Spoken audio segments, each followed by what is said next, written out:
Screen share कर रहा हूँ आपके सबके साथ। आज हमारा जो टॉपिक है उस पर, और पता ही जीवन आरोग्य, हेल्थ इंश्योरेंस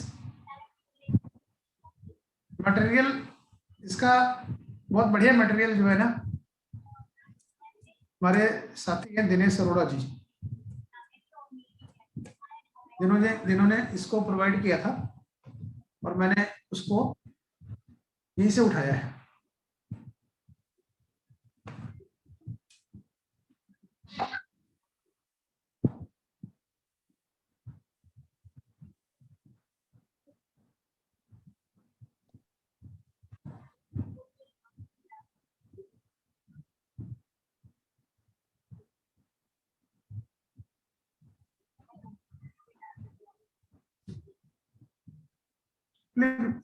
थोड़ा सा समय अभाव था, ऑफिस कई दिनों के बाद ज्वाइन होने के बाद तैयारियां नहीं होने से ऐसी होता कई बार। डाउनलोड हो गया है।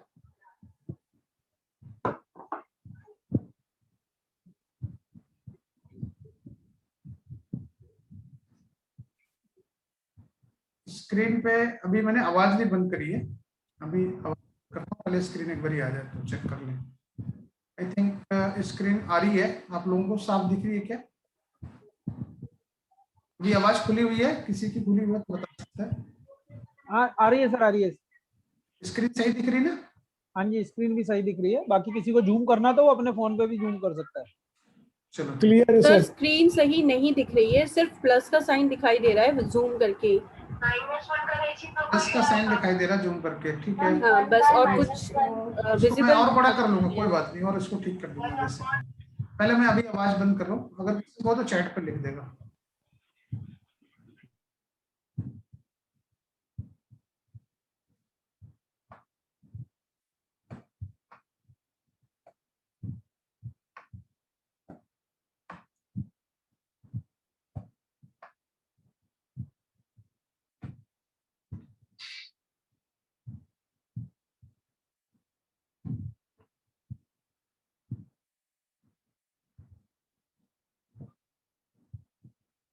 मेरे ख्याल से ठीक दिख रहा होगा। ये पहली स्लाइड है।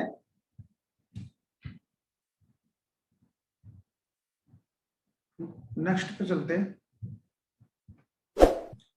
स्क्रीन शेयर कर रहा है कोई और उसकी वजह से इस पे वो आ रहा है। तो स्क्रीन शेयर बंद, शेयर स्क्रीन बंद करनी पड़ेगी।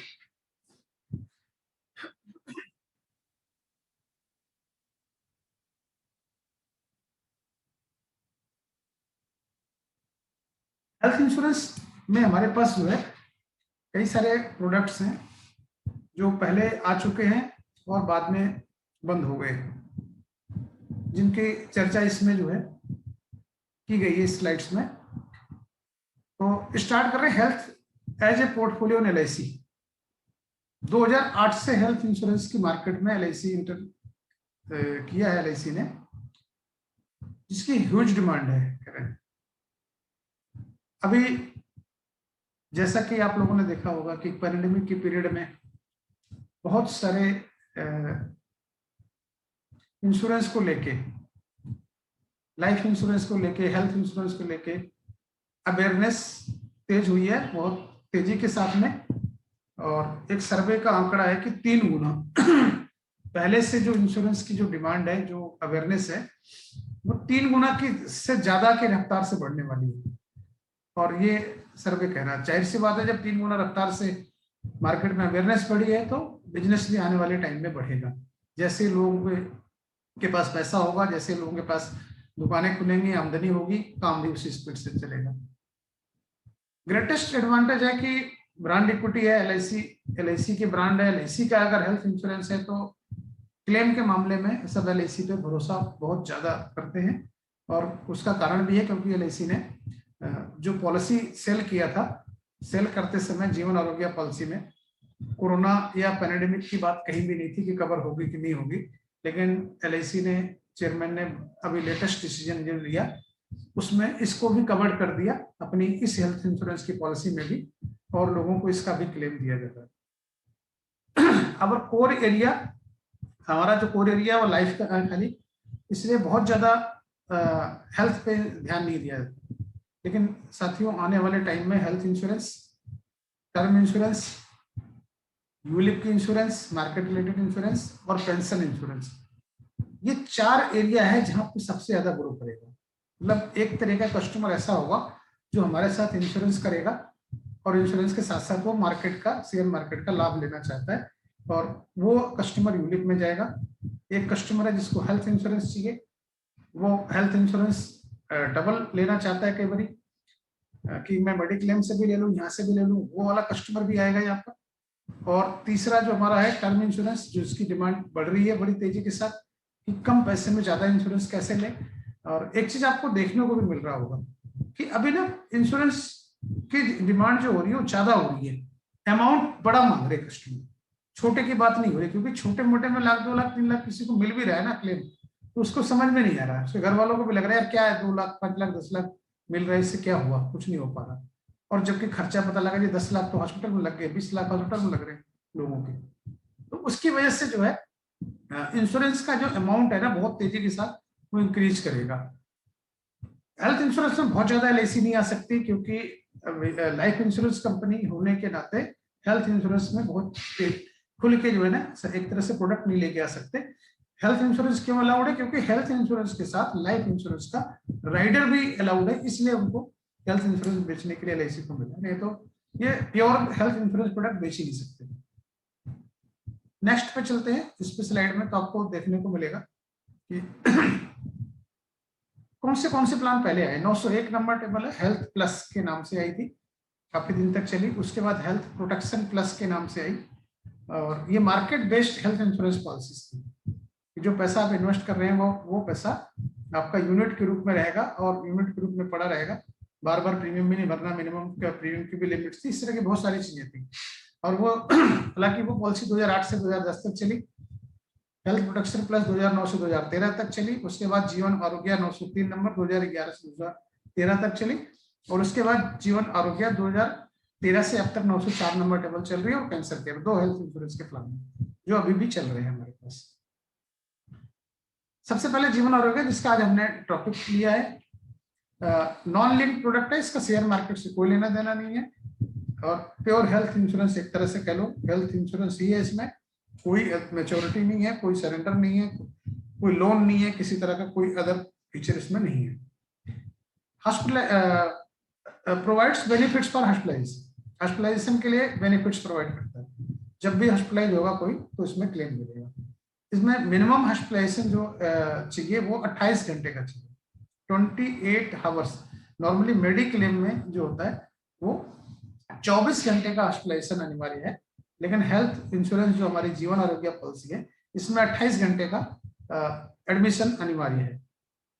तो ये चीज जिन लोगों को खास करके जिन लोगों को हम जीवन आरोग्य पॉलिसी दे रहे हैं उनको ये बात जरूर बताएं कि अगर आप एडमिट हो रहे हैं कभी एक दिन के लिए तो कम से कम 28 घंटे के बाद डिस्चार्ज लें अपना, और नहीं तो मेडिक्लेम वाला जो सेक्शन है वो 24 घंटे में पूरा हो जाता है, और अगर डॉक्टर को नहीं पता है तो वो 24 घंटे बाद भी पता लगा डिस्चार्ज कर दिया और आपका क्लेम नहीं बन रहा।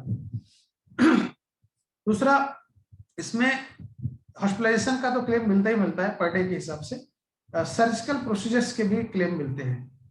अलग अलग डिफरेंट टाइप के सर्जिकल प्रोसीजर्स को डिवाइड किया गया और उसके हिसाब से उसमें क्लेम दिया जाता है। जो सबसे मेन खास बात इसमें है कि इस पॉलिसी में आपके जो एक्चुअल कास्ट आ रही है, चाहे वो कम आ रही है चाहे ज्यादा आ रही है, उससे इस पॉलिसी का कोई लेना देना नहीं होता। मतलब इस पॉलिसी में जो क्लेम मिलने वाला है उसमें एक्चुअल कितना आपने खर्चा किया, वो चाहे ज्यादा किया या कम किया, उससे कोई मतलब नहीं है। आपको क्लेम बेसिकली ये जो मेडिक्लेम होता है उसको रिम्बर्समेंट बोलते हैं, जितना खर्चा होगा उतना ही मिलेगा। और जो हेल्थ इंश्योरेंस होती है वो क्लेम होती है, क्लेम बेस्ड होती है। तो क्लेम के फॉर्म में यहाँ पे मेडिक्लेम मिलता है, तो जितना आपका अमाउंट बनता है उतना आपको पैसा मिलेगा, चाहे आपका खर्चा कितना भी हुआ हो, वो कम भी हो सकता है ज्यादा भी हो सकता है। लेकिन हु ऑल कैन टेक आरोग्य, क्या सभी लोग आरोग्य पॉलिसी ले सकते हैं? कोई भी इंडिविजुअल आदमी ले सकता है एज ए प्रिंसिपल इंश्योर्ड। वो प्रिंसिपल इंश्योर्ड बनेगा पहला आदमी जो फैमिली का, वो ले सकता है, अकेला भी ले सकता है और फैमिली का भी ले सकता है। फैमिली मेंबर्स के लिए भी सेम पॉलिसी में कवर कर सकता है, चाहे तो अलग भी कर सकता है, लेकिन फैमिली मेंबर्स के लिए चाहे तो साथ में भी ले सकता है। साथ में जो ऐड कर सकता है वो स्पाउस को कर सकता है, बच्चों को कर सकता है, पेरेंट्स को कर सकता है, और पेरेंट्स इन लॉ को भी कर सकता है। और एक पॉलिसी मल्टीपल लाइफ्स को कवर करती है। इसलिए इस पॉलिसी को में यदि हम हस्बैंड वाइफ, एक बच्चा, 2 बच्चा, 4 बंदों का कर रहे हैं मान लो, तो 4 चाइल्ड, अगर टोटल 4 मेंबर्स हैं, तो जो हमारी लाइफ्स काउंट होती है एजेंसी में, क्लब मेंबरशिप में, वो भी 4 काउंट होती है, जबकि पॉलिसी नंबर 1 ही लगता है। तो वहां पर भी इसका बेनिफिट मिलता है। तो क्लब मेंबरशिप में लाइफ्स बढ़ानी है, अपनी एजेंसी में लाइफ्स बढ़ानी है, तो हम हेल्थ इंश्योरेंस का भी इस्तेमाल कर सकते हैं, और सिंगल पॉलिसी कर हमारी लाइफ्स बढ़ सकती है। मोड ऑफ पेमेंट ईयरली और हाफ ईयरली है इसमें, दूसरा कोई मोड नहीं है, ना क्वार्टरली है, ना ही इसमें मंथली मोड है। आई थिंक ये स्लाइड के हिसाब से मुझे इस पर डाउट है, शायद हाफ ईयरली, क्वार्टरली और मंथली चारों मोड है इसमें मेरे हिसाब से। इस पर बाद में चेक करके बता दूंगा। बेसिक पैरामीटर जो प्लान का है वो मिनिमम एज एट एंट्री 18 साल है, मिनिमम एज एट एंट्री 18 साल है। For children 3 month completed. अगर हम बच्चों को ऐड कर रहे हैं तो उनका कम से कम जरूर होना चाहिए। मैक्सिमम एज एट एंट्री 65 है। Parents and parents in law के लिए 75 है। चिल्ड्रन 17 साल तक के बच्चे जो हैं वो इस पॉलिसी में एंटर कर सकते हैं। यदि बच्चे आज के डेट में 18 साल के हो चुके हैं तो उनको ऐड नहीं किया जा सकता, उनके लिए सेपरेट पॉलिसी लेनी पड़ेगी। 17 साल वाला अगर ऐड हो गया तो 25 साल तक के बच्चों को कवर जो है वो 17 साल का जो बच्चा हम ऐड करेंगे उसको हम, उसका जो कवर चलेगा वो 25 साल तक की एज तक चलेगा। उसके बाद वो इस पॉलिसी से हट जाएगा और उसको अपनी नई पॉलिसी लेनी पड़ेगी। इसलिए अगर बच्चा 18 साल का हो गया तो बेहतर ये होगा कि उसको प्रिंसिपल इंश्योर बनाकर उसकी पॉलिसी उसको दे। नेक्स्ट जो इसमें चीज है वो है किस तरीके से इस पॉलिसी का क्लेम मिलता है। इस पॉलिसी का जो क्लेम मिलता है वो हॉस्पिटल कैश बेनिफिट के रूप में मिलता है। नंबर ऑफ डेज, कितने दिन आप एडमिट रहे उसके हिसाब से इसका क्लेम चलता है। दूसरा है इसमें major surgical benefits, 140 major surgical surgeries हैं जिनका इस पॉलिसी में क्लेम मिलता है। और इसी तरह से डे, जिनकी लिस्ट इसमें बाकायदा दी गई है। इसी तरह से डे केयर प्रोसीजर बेनिफिट्स है जिसमें 140 की सर्जरीज का लिस्ट दिया गया है। इसी तरह से इसमें जो मेजर सर्जिकल में कवर्ड नहीं हो रही हैं और जो सर्जरी डे केयर में नहीं कवर्ड हो रही हैं उनके लिए अदर सर्जिकल बेनिफिट्स के रूप में भी क्लेम दे रहे हैं इस पॉलिसी में। तो 4 तरह से क्लेम की कैलकुलेशन होती है इस पॉलिसी में। राइडर्स अलाउड है, क्योंकि हेल्थ इंश्योरेंस के साथ अगर हम राइडर्स या लाइफ इंश्योरेंस अलाउड नहीं करते तो हम ये प्लान LIC से ले नहीं कर सकते। इसलिए ऑप्शनल है, लेना चाहे ले, लेना चाहे ले। हम यहाँ पे एडवाइस करते हैं ज्यादातर लोगों को कि आप इसके साथ लाइफ इंश्योरेंस मत लीजिए, क्योंकि लाइफ इंश्योरेंस को अलग रखो, हेल्थ को अलग रखो, क्योंकि यहाँ पे साथ में लेने से कोई फायदा नहीं है। कल को रिवाइवल कराना पड़ेगा तो मान लो लाइफ नहीं रिवाइव हो रही तो आपकी हेल्थ भी नहीं रिवाइव हो रही है, इस तरह से परेशानी आती है इसमें। एक्सीडेंटल अवेलेबल फॉर PI और स्पाउस, और ये राइडर्स होते भी हैं सिर्फ खुद के लिए और स्पाउस के लिए। प्रीमियम कैसे डिसाइड होता है इसका, हाउ प्रीमियम से decide? Jeevan Arogya policy premium is based on age at entry of every life. सभी लाइफ्स के अलग अलग एज पे अलग अलग प्रीमियम हर लाइफ का निकाला जाता है। इनिशियल हॉस्पिटल कैश बेनिफिट जो चूज करेंगे 1000, 2000, 3000, 4000, 4 ऑप्शन है, उसी हिसाब से इसकी प्रीमियम की कैलकुलेशन होगी। दूसरा, इसमें जेंडर का भी ध्यान रखना है कि मेल है या फीमेल है, उसी हिसाब से आपको जो है प्रीमियम रेट भी अलग अलग है। तो जेंडर जब भी प्रीमियम कैलकुलेशन करें तो जेंडर का भी, whether life assured is PI और नॉट, ठीक है। तो final premium is sum total of all lifes, सभी लाइफ्स का अलग अलग प्रीमियम जितना आएगा सबको टोटल करने के बाद इसमें प्रीमियम जो है उसका फाइनल किया जाता है। प्रीमियम लिख रहा है रिवाइवेबल है, मतलब कि अगर पॉलिसी की टर्म एंड कंडीशंस में जाओगे तो इसमें लिखा हुआ है कि 3 साल के बाद पॉलिसी के प्रीमियम में रिवीजन करने का जो अधिकार है वो LIC के पास है, चाहे तो कर सकते हैं। हालांकि अभी तक कोई प्रीमियम रिवाइज जब से ये पॉलिसी आई है नहीं हुआ है किसी तरीके का, बट राइट्स रिजर्व है। प्रीमियम समय के अनुसार अगर कभी ऐसा लगता है कि क्लेम ज्यादा आ रहा है, बहुत ज्यादा इस पर बर्डन पड़ रहा है, तो प्रीमियम बढ़ भी सकता है। ये राइट्स है पॉलिसी की। Let us understand HCB. HCB होता क्या है? हॉस्पिटल कैश बेनिफिट पॉलिसी में it is daily benefit for hospitalization. जितने दिन आप एडमिट रहते हैं उसके उतने दिन के हिसाब से इसमें क्लेम मिलता है। ऑप्शंस फॉर एचसीबी 1000, 2000, 3000 जैसा आपने चूज किया। जो इसमें HCB of other can not be exceed a pi, मतलब पीआई का मतलब पर्सनल जो प्रिंसिपल इंश्योर्ड है, मेन आदमी जिसको हम बनाते हैं घर में, अगर उसका खुद का जो है हॉस्पिटल कैश बेनिफिट जो है वो 4000 है तो बाकी का भी 4000 ले सकते हैं। लेकिन ऐसे नहीं कर सकते कि खुद का तो 1000 ले रहे और हम बच्चों को बोले कि जी 3000 दे दो, जी 2000 दे दो या 4000 दे दो। प्रिंसिपल इंश्योर्ड के इक्वल या उससे कम बाकी के मेंबर्स को मिलेगा, उससे ज्यादा नहीं ले सकते। तो sum assured is dependent on HCB. अब एचसीबी और एडीबी में जो है दो बातें हैं कि हॉस्पिटल कैश बेनिफिट और अप्लीकेबल बेनिफिट में क्या अंतर है। इस पॉलिसी में जो हॉस्पिटल कैश बेनिफिट है 1000, 2000 या 3000 जो भी हम चूज करते हैं, उसमें ऑटोमेटिकली इंक्रीमेंट है। एक होता है कि नो क्लेम का इंक्रीमेंट होता है, क्लेम आएगा या नहीं आएगा उसके ऊपर नो क्लेम बोनस जिसको बोलते हैं, वो नहीं। एडीबी इसमें क्या किया एलआईसी ने कि ऑटोमेटिक इंक्रीज दिया हुआ है। अगर आपने पहले साल पॉलिसी लिया 1000 रुपए एचसीबी का, तो नेक्स्ट ईयर में 5% अपने आप इंक्रीज हो जाएगा, चाहे क्लेम आए या ना आए। नेक्स्ट ईयर के लिए उसका जो एचसीबी होगा वो 1050 हो जाएगा। इसी तरह से नेक्स्ट ईयर में 1100 हो जाएगा। तो 5% का इंक्रीमेंट हर साल अलग अलग चलेगा। तो पहले साल अगर इनिशियल एचसीबी देखते हैं तो 1000 है, लेकिन नेक्स्ट ईयर के लिए वो अब वही एचसीबी एप्लीकेबल हो गया, वो 1050। क्योंकि जो क्लेम के लिए देखा जाता है वो एप्लीकेबल डेली बेनिफिट, मतलब कहाँ तक वो पहुंच चुका है। और इसकी जो मैक्सिमम इंक्रीजमेंट है वो 1.5 टाइम्स जाती है, मतलब जितना आपने लिया उसका 1.5 गुना। मतलब 1000 का एचसीबी धीरे धीरे बढ़ते बढ़ते वो 1500 पे जाके सीज होगा। जब तक 1500 नहीं हो जाएगा ऑटोमेटिक इंक्रीमेंट चलता रहेगा। और पहले साल को के बेनिफिट को ऐसे कर लो, पहले साल जो हमने इनिशियल एचसीबी लिया उसको एचसीबी हॉस्पिटल कैश बेनिफिट कहते हैं। नेक्स्ट ईयर से उसी का नाम एप्लीकेबल डेली बेनिफिट हो जाता है, क्योंकि वो अब डेली बेनिफिट बढ़ चुका है, वो एप्लीकेबल अलग हो गया। इसी तरह से प्रीमियम रिवीजन लिखा हुआ है कि 3 साल, मैंने पहले भी इसकी चर्चा कर ली। अप्रूवल लेना पड़ेगा जब भी एलआईसी प्रीमियम रिवाइज करेगी, फिर से अप्रूवल लेना पड़ेगा। What is no claim bonus? No claim bonus मतलब कोई क्लेम नहीं आया पॉलिसी में। यदि पॉलिसी में कोई क्लेम नहीं आता, if there is no claim any insured, तो 5% का इंक्रीमेंट 3 साल में अलग मिलेगा। एक तो ऑटोमेटिक चल रहा था और दूसरा एक ये भी है कि 3 साल तक अगर क्लेम नहीं आया तो आफ्टर 3 इयर्स 5% का इंक्रीमेंट और मिल जाएगा।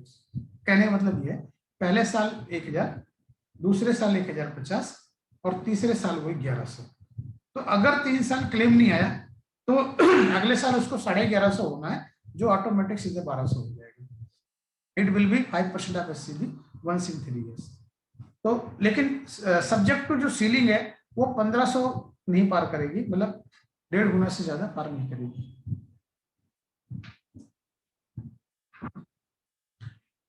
Late us see an example. एक एग्जांपल के तौर पर यहाँ पे दिखाया भी गया है कि आपका पहले साल 1000 रुपया, अगले साल 1050 रुपया, अगले साल आपका 1100 रुपया और अगले साल सीधे 1200 हो गया, जबकि यहाँ पे 1150 होना चाहिए। वो इसलिए क्योंकि आपका नो क्लेम बोनस यहाँ पे नहीं आया तो 1200 हो गया, फिर 1250 हो गया, फिर 1350, फिर 1400 हो गया। ऐसे करके ये बढ़ते बढ़ते बढ़ते, बट ये मैक्सिमम जो सीलिंग है वो 1.5 गुना से ज्यादा नहीं जा सकती, ये यहाँ पे दिखाने की कोशिश की गई। नॉर्मल वार्ड में जो एप्लीकेबल डेली बेनिफिट है आपका, अगर आपका एडमिशन नॉर्मल वार्ड में है तो एप्लीकेबल बेनिफिट जो डेली बेनिफिट है वही मिलेगा। लेकिन यदि एडमिशन आईसीयू में है तो वही अमाउंट जो है वो डबल हो जाता है क्लेम के लिए। तो यहाँ पे भी ध्यान देना है कि आईसीयू में डबल क्लेम मिलता है। बेनिफिट ऑफ एचसीबी एक सीलिंग है। ये पॉलिसी लॉन्ग टर्म हॉस्पिटलाइजेशन के लिए बहुत ही बेहतरीन पॉलिसी है, क्योंकि नॉर्मली देखा होगा जब भी हम मेडिक्लेम पॉलिसी में लेते हैं तो शुरुआत के 1-2 दिन में धड़ाधड़ बहुत सारे टेस्ट, बहुत सारी चीजें, बहुत सब कुछ सर्जरी जो भी करना है अगले 2-3 दिन में ही मैक्सिमम लिमिट खा जाते हैं, 3-4 दिन में। लेकिन अगर उसी बंदे को लॉन्ग टर्म, महीना भर, 15 दिन, 20 दिन, 3 महीना अगर ऑपरेशन किसी वजह से हो गया तो उनकी पता लगा जी 5 दिन में तो वो लिमिट जितनी थी मेडिक्लेम की वो खत्म कर चुके हैं, तो वहां पे कस्टमर को अगर ये पॉलिसी एडिशन के तौर पे दी गई है तो बहुत ही कारगर साबित होगी लॉन्ग टर्म हॉस्पिटलाइजेशन के हिसाब से। क्योंकि देखिए फर्स्ट ईयर में 30 दिन का क्लेम है, अगर 30 दिन तक वो एडमिट रहता है तो भी इसमें क्लेम मिलता है, और 15 दिन जो है आईसीयू में डबल, क्योंकि यहाँ पर डबल क्लेम देना पड़ा, इसकी सीलिंग 15 दिन है। सेकंड ईयर में यही चीज 90 दिन है, 3 महीना एडमिशन अगर होता है तब भी उसको क्लेम मिलेगा। इसलिए मैं कह रहा हूँ कि लॉन्ग टर्म हॉस्पिटलाइजेशन में ये पॉलिसी बहुत ही बेहतरीन साबित होती है। टोटल लाइफ टाइम में 720 दिन का जो है आपको क्लेम दिया जा रहा है नॉर्मल वार्ड में, और 360 दिन का आईसीयू में दिया जा रहा है इस पॉलिसी में। अब आता है जी, ये तो हॉस्पिटल कैश बेनिफिट का प्रोसीजर हो गया, कैसे चलेगा और कैसे इसका क्लेम मिलेगा। नेक्स्ट है major surgical benefit. Actual sum assured जो है इसका 900 जो पॉलिसी का है वो हॉस्पिटल कैश बेनिफिट के आधार पर ही चलता है। पहले साल जो एचसीबी है उसी का 100 टाइम्स है, मान लीजिए 1000 लिया तो वो 1 लाख हो गया सम एश्योर्ड, लेकिन अगर नेक्स्ट ईयर में वो 1050 हो गया तो वो सम एश्योर्ड 1,05,000 हो गया। इसलिए लिखा हुआ है कि 100 टाइम्स ऑफ एडीबी। बहुत सिंपल है, जो अप्लीकेबल डेली बेनिफिट चल रहा है आपका एचसीबी का वो उसी का 100 गुना कर लो, वही सम एश्योर्ड है उस साल के लिए। तो मिनिमम इनिशियल 1 लाख है, बाकी ये बढ़ते बढ़ते बढ़ते बढ़ते उस हिसाब से जैसे एचसीबी एडीबी में बढ़ते बढ़ते बढ़ रहा है उस हिसाब से ये 4 लाख रुपए तक मैक्सिमम ले सकते हैं, और ये 4 लाख रुपया भी मैक्सिमम की सीलिंग है, 4 लाख से ऊपर नहीं जा सकता। एक और चीज है इसमें, जो 4 लाख रुपए का सम एश्योर्ड लेता है, मान लो शुरुआत है तो बढ़ते बढ़ते बढ़ते बढ़ते बढ़ते वो 6 लाख रुपए तक जा सकते हैं। This is applicable to all lifes. हर लाइफ्स का अलग अलग बढ़ेगा, ऐसा नहीं कि एक लाइफ्स का एक ये मतलब फ्लोटर टाइप का नहीं चलता कि सबका मिला के इतना, ऐसा नहीं है। ये अलग अलग है, इंडिविजुअल अलग अलग सबका क्लेम होता है, अलग अलग सबकी लिमिट्स हैं, अलग अलग उसी हिसाब से सभी मेंबर्स के जो भी इसमें कवर्ड है। 140 तरह की सर्जरीज हैं जिनमें इसको 4 तरह की कैटेगरीज में डिवाइड किया गया। Category 1 surgery, category 2 surgery, category 3 surgery, category 4 surgery. Category 1 surgery जो है उनमें 100% जितना भी आपका एडीबी चल रहा है उसका 100 गुना जो भी बन रहा है मेजर ऐसा मिसोर वो 100% मिलेगा अगर वो सर्जरीज उसमें आती है जो लिस्ट में है। सेकंड में 60% है, थर्ड में 40% है और फोर्थ में 20%। अब नेक्स्ट जो चीज आती है एमएसबी में वो हॉस्पिटलाइजेशन ड्यू टू एक्सीडेंट या sickness. MSB amount does not depends on actual, just an evidence of surgery is enough. Quick cash benefit। अब यहाँ पे दिखाया जा रहा है कि हॉस्पिटलाइजेशन ड्यू टू एक्सीडेंट्स भी होता है तो भी इसमें कवर्ड होता है, अगर वो सर्जरी जिसमें एप्लीकेबल है, एक्सीडेंट के बाद भी अगर वो करनी पड़ रही तो भी कवर्ड होगी। MSB अमाउंट जो है वो does not depends upon actual, मतलब जो हमारा मेजर सर्जिकल बेनिफिट का जो क्लेम है वो एक्चुअल खर्चे पे डिपेंड नहीं करता है, पहले भी चर्चा हो चुकी है कि इसमें कोई भी क्लेम जो पॉलिसी में मिलता है उसका एक्चुअल खर्चे से कोई लेना देना नहीं है, वो कम भी हो सकता है ज्यादा हो सकता है। जैसे मैं एग्जांपल के तौर पे आपको बताता हूँ, सपोज करो किसी बंदे को हार्ट अटैक होता है और हार्ट अटैक के बाद उसकी सर्जरी होती है।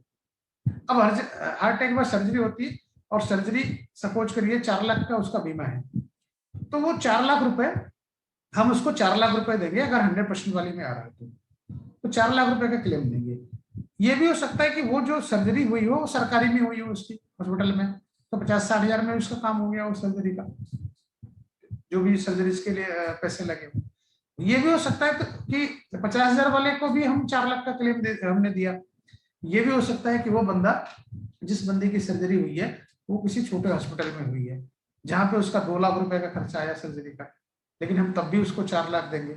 ये भी हो सकता है कि किसी बड़े हॉस्पिटल में उसकी सर्जरी हुई है जहां पे उसका खर्चा 8 लाख रुपए आया है, मेदांता में गया और बड़े में गया, उसी सर्जरी के दूसरी जगह वो 4 लाख रुपए, 8 लाख रुपए, 10 लाख रुपए खर्च रहा है, हम तब भी उसको 4 लाख रुपए देंगे। ये इसका कहने का मतलब है। एक इसमें और फैसिलिटी है कि क्विक कैश फैसिलिटी, मतलब कैशलेस, ये पॉलिसी कैशलेस नहीं होती, लेकिन यदि कैटेगरी 1 और 2 सर्जरी होती है जो लिस्ट में है, तो वहां पे 50% ये कैशलेस भी होगी और सीधे हॉस्पिटल को पेमेंट भी इसकी होगी। मैक्सिमम एनुअल बेनिफिट जो है वो 100% ऑफ एमएसपी है। मैक्सिमम लाइफ टाइम जो है वो 8 बरी, टोटल 800% ऑफ एमएसपी है। अगर यदि कैटेगरी 1 और कैटेगरी 2 सर्जरी किसी वजह से होती है तो 1 साल के लिए प्रीमियम वेवर भी उसका किया जाएगा, 1 साल तक उसको प्रीमियम नहीं लिया जाएगा। नेक्स्ट जो क्लेम मिलता है वो है डीसीपीबी, जिसको हम बोलते हैं डे केयर प्रोसीजर बेनिफिट, और ओएसबी को बोलते हैं अदर सर्जिकल बेनिफिट। ये जो बेनिफिट्स होते हैं इसमें भी जो डे केयर का है उसमें भी 140 सर्जरीज की लिस्ट है। वो लिस्ट नीचे लगी हुई है, इसी पीपीटी में मैं आपको भेज दूंगा। और उनमें भी सर्जरीज में जो भी क्लेम्स है, जो लिस्ट में आएंगे उनका क्लेम मिलेगा। इसमें आपका 24 घंटे का जो एडमिशन, 28 घंटे का एडमिशन है वो कंपलसरी नहीं है, क्योंकि ये डे केयर प्रोसीजर है। इसमें जो भी आपका एडीबी चल रहा होगा उस एडीबी का 5 टाइम्स क्लेम मिलता है डे केयर प्रोसीजर में।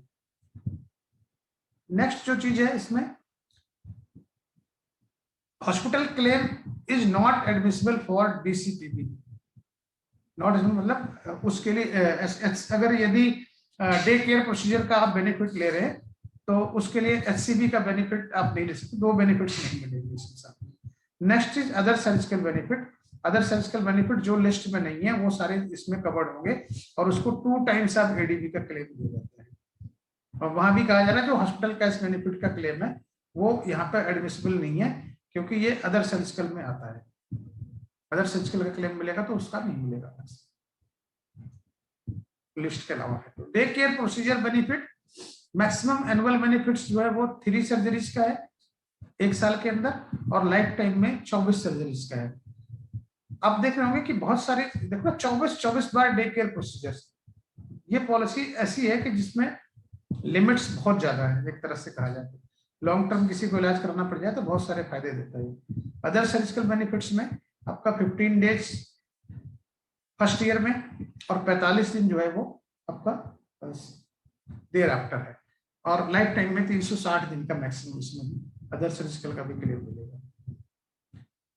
एग्जाम्पल के तौर पे यहाँ पे दिखाया गया कि 30 साल का अगर कस्टमर है 4000 रुपये पर डे लेता है तो उसका जो क्लेम है वो नॉर्मल वार्ड में 4000 है, आईसीयू में वो 8000 होगा, एमएसबी उसका 4 लाख होगा, डे केयर में उसका 20,000 पहले साल होगा, अगले साल और फर्स्ट ईयर में 8000 होगा। इस तरह से ये कई सारे तरह के क्लेम्स हैं।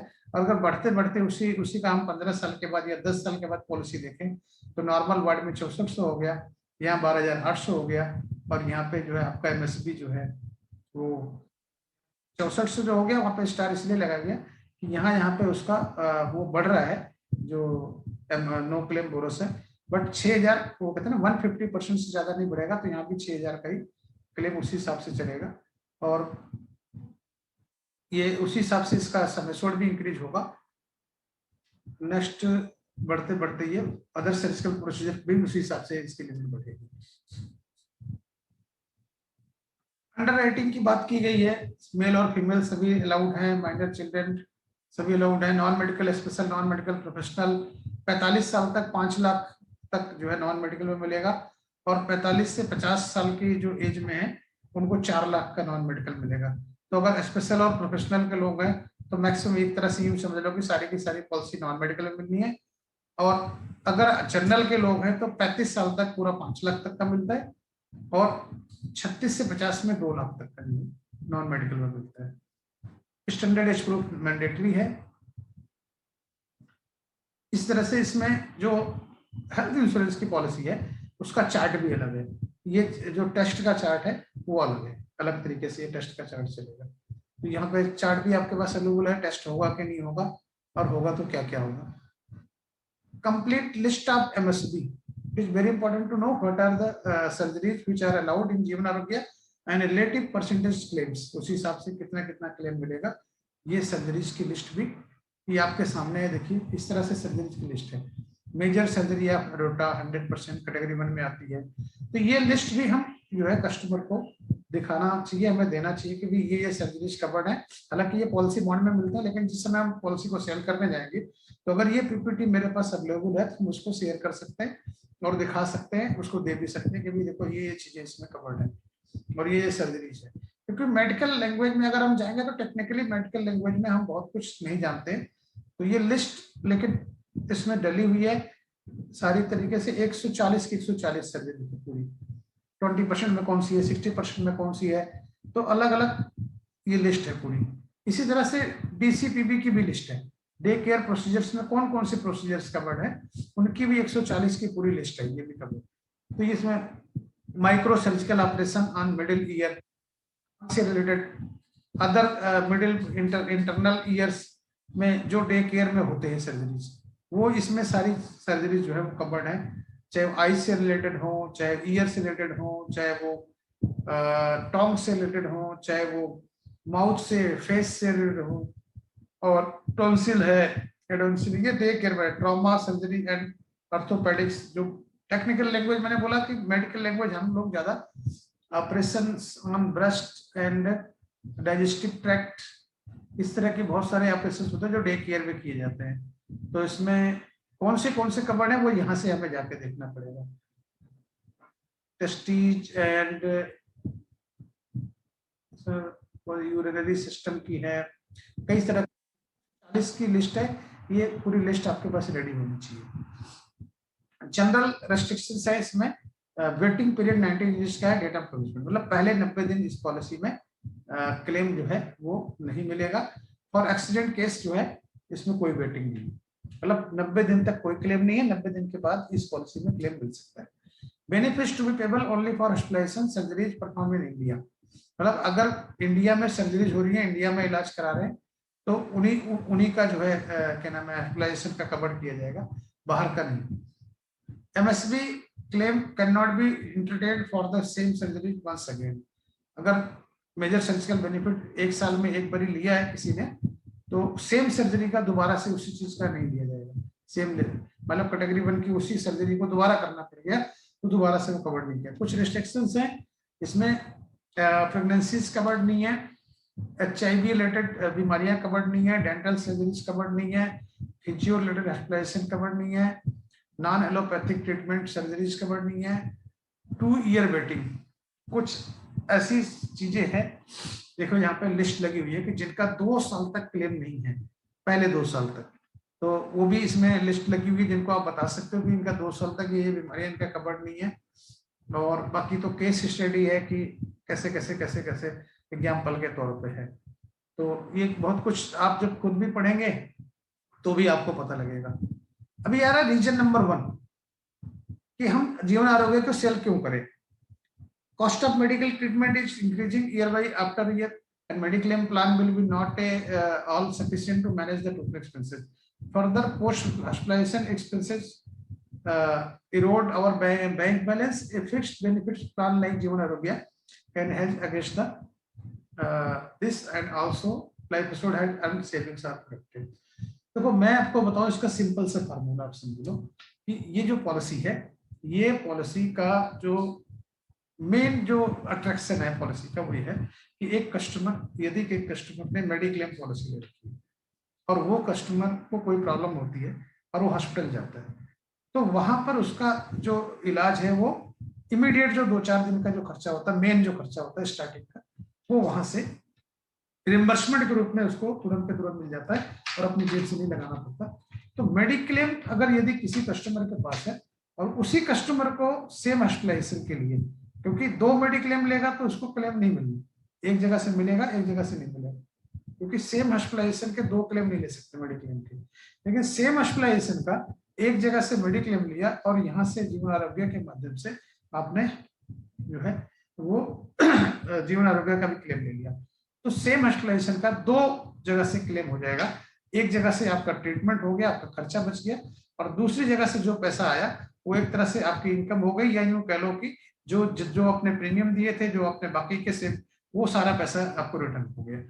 तो डबल क्लेम फार्मूला है जीवन आरोग्य जो है, वो डबल क्लेम फार्मूला है। इसलिए इस पॉलिसी को हमें ज्यादातर जो लोग जनरल इंश्योरेंस का काम करते हैं, जो लोग मेडिक्लेम का सेल करते हैं, वो अपने कस्टमर को एड प्रोडक्ट के रूप में इसको दे सकते हैं, जिसमें लॉन्ग टर्म हॉस्पिटलाइजेशन कवर्ड है, और कभी उसको लॉन्ग टर्म एडमिट होना पड़ जाए तो ये बहुत सारा पॉलिसी क्लेम दे सकती है उसको, और लोग लेना भी चाहते हैं। और मैंने जैसा कि बताया कि अभी पैंडेमिक के बाद लोगों का मेडिक्लेम्स में इलाज नहीं हुआ, खर्चे नहीं हुए, बहुत सारी दिक्कतें आई हैं, और कवर्ड नहीं किया या कवर्ड हुआ तो खत्म हो गई लिमिट्स। मेडिक्लेम 5 लाख की है, क्लेम आ रहे 15-15, 20-20 लाख के, तो वहां पे ये एड ऑन प्रोडक्ट उनको सेम हॉस्पिटलाइजेशन के क्लेम देने में मदद कर सकता था। तो इसलिए इस प्रोडक्ट को हमें सेल करना चाहिए। दूसरा, मेडिक्लेम के ही सेक्शन में इसकी रिबेट भी मिलती है इनकम टैक्स की, तो वहां पर भी ये कवर्ड हो सकती है। मेडिक्लेम प्रीमियम ऑलवेज इंक्रीज होता रहता है, जबकि मैंने आपको बताया 2013 से पॉलिसी चल रही है, लेकिन 2013 से अब तक 2021 हो गया, 8 साल हो गया, अभी तक प्रीमियम, इसमें प्रीमियम इंक्रीज होने की संभावना बहुत ही कम होती है, और लॉन्ग टर्म में ये काफी हितकारी पॉलिसी है। रीजन नंबर 3 है एटीडी, जिसकी लिमिट्स की बात हो रही है। हम जैसा कि एटीडी सेक्शन में आपको सबको पता है कि 25,000 की रिबेट मिलती है, लेकिन अगर हम पेरेंट्स की बात करें तो उनकी अलग से मिलती है, तो शायद 30,000 पेरेंट्स की है तो दोनों मिला लिए तो 55,000 रुपए की रिबेट मिलती है। तो अगर मान लो पेरेंट्स